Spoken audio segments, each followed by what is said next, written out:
May Jesus' blessings be with you today. A very good morning to all of you. I would like to share with you God's holy words again today. Let us read in the book of Mark, chapter 14, verse 3 to verse 9. And being in Bethany at the house of Simon the leper, as he sat at the table, a woman came having alabaster flask of very costly oil of spikenard. Then she broke the flask and poured it on his head. But there were some who were indignant among themselves and said, "Why was this fragrant oil wasted? For it might have been sold for more than 300 denarii and given to the poor." And they criticized her sharply. But Jesus said, "Let her alone. Why do you trouble her? She has done a good work for me. For you have the poor with you always, and whenever you wish, you may do them good. But me you do not have always." She has done what she could. She has come beforehand to anoint my body for burial. Assuredly, I say to you, wherever this gospel is preached in the whole world, what this woman has done will also be told as a memorial to her. Praise God's holy name. Dear loving children of God, these verses speak to us an invaluable message. These verses in the Bible tell us an incident that happened when Jesus was in Bethany. Jesus was in the house of Simon, a leper. He was healed of his leprosy by Jesus. Later, as an act of gratitude, Simon welcomed Jesus and his disciples to his house for a meal. There were people gathered there to get solutions from Jesus for their health issues and other problems and to receive his blessings. While he was sitting at a table, a woman came with a flask of costly perfumed oil, broke the flask, and poured the oil over Jesus' head. In those days, every young woman would prepare a box of precious perfumed oil. When the man whom she loves asks her to marry him, she would break the precious box of perfumed oil and pour it at his feet. She had this premonition that Jesus, whom she loved so much, would die for her soon. So she gave her very best to Jesus.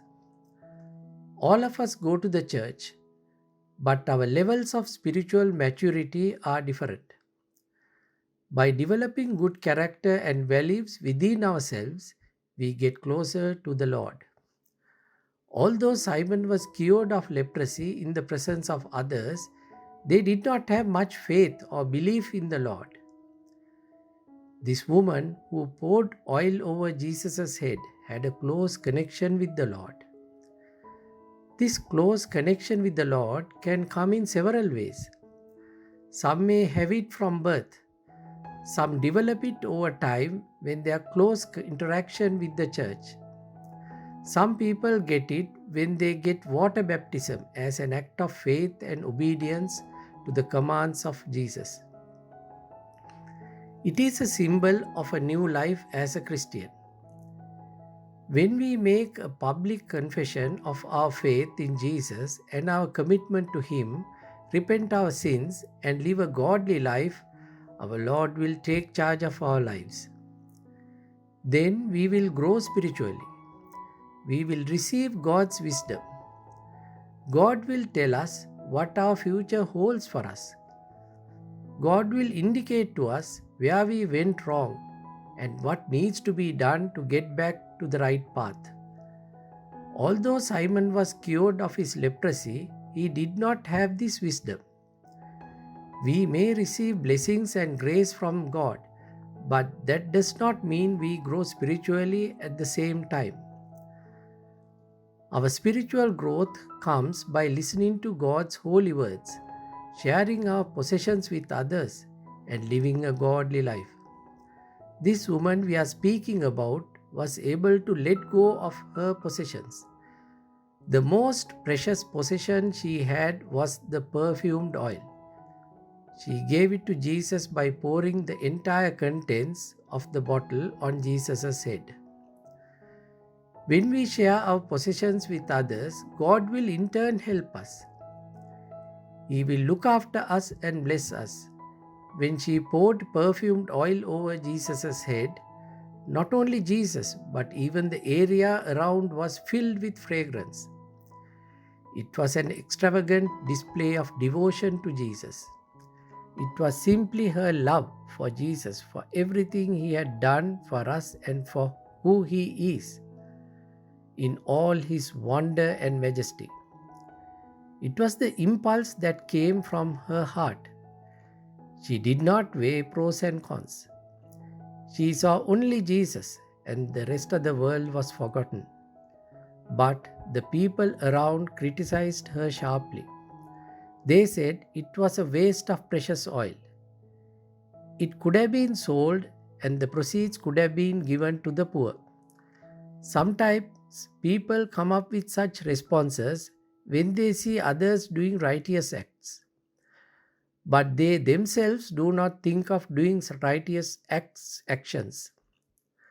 Jesus told everybody to leave her alone, for she had done a wonderful act. Jesus said she did what she could. She had anointed Jesus' body beforehand for burial. God expects no more from us than what we can do, but Jesus gave her the highest compliment. Jesus said, wherever the gospel is preached throughout the world, what she has done will also be told in memory of her. Our parents give us directions in our lives. We may end up losing track of our path when we disregard the advice given by our parents. Generally, we tend to find fault with others for their minor flaws, but ignore our huge defects. We must evaluate ourselves before judging others. People gathered around Jesus said the oil could have been sold and the proceeds could have been given to the poor. Jesus said poor people will always be there. It is impossible to completely eliminate the poor, but Jesus could be around only for a short period of time. We must also learn not to criticize others before thoroughly understanding the situations. Let me share a short story now. There was a man who bought a very expensive covered car. He lived in the state called Kentucky. This car was a luxury car and this man loved it very much. His friends commented that it was a total waste of money. He should have bought a simple car instead. Sometimes we also have this habit of negatively commenting about the actions of others. Why so and so has bought a very expensive wristwatch? Why so and so is wearing a very expensive shoes and so on. No one has a right to comment about others. The woman who poured oil on Jesus' head was also rebuked by people around him.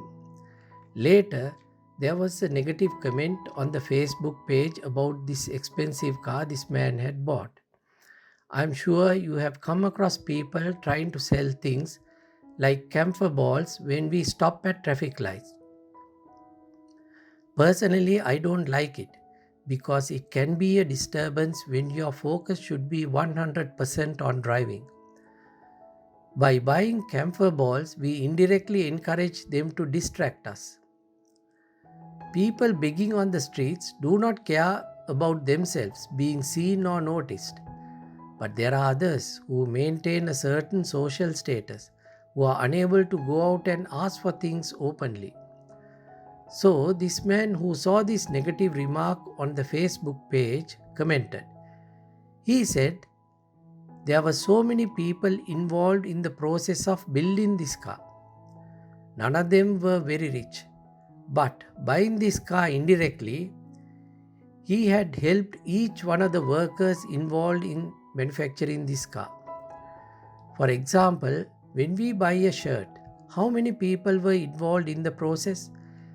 It has gone through several hands before it came to the shop for sale. The money we pay to buy the shirt helps in a small way all the people involved in completing the shirt, even people who make the polythene bag to put in the shirt. How many companies would have been involved in the process of building this car? This man had indirectly helped all those families. People who wrote negative remarks realized what they did was wrong. This man indirectly helped so many families. This woman also poured her most precious possession on the head of the most precious person for her. This woman didn't do what she did to make an impression. But Jesus said what she has done will also be told in memory of her. God will remember every act of love and devotion we do to others. These actions create the fragrance of our lives. May God bless you. I will now pray for you. Father, Almighty Creator and the Maker of heaven and earth, we pray in the name of Jesus Christ. The woman in our story gave Jesus the most precious thing she had because she knew Jesus was the most important person she had ever met. Father, help us remember to show love to those around us as they may not be here tomorrow. Remind us to allow others to do things for us so they will feel the joy of giving as well. O Father, may our lives be a fragrant sacrifice of praise to you. In Jesus' name we pray. Amen. In the name of the Father, the Son, and the Holy Spirit. Amen. May you have a blissful day. May Lord Jesus' blessings be with you always.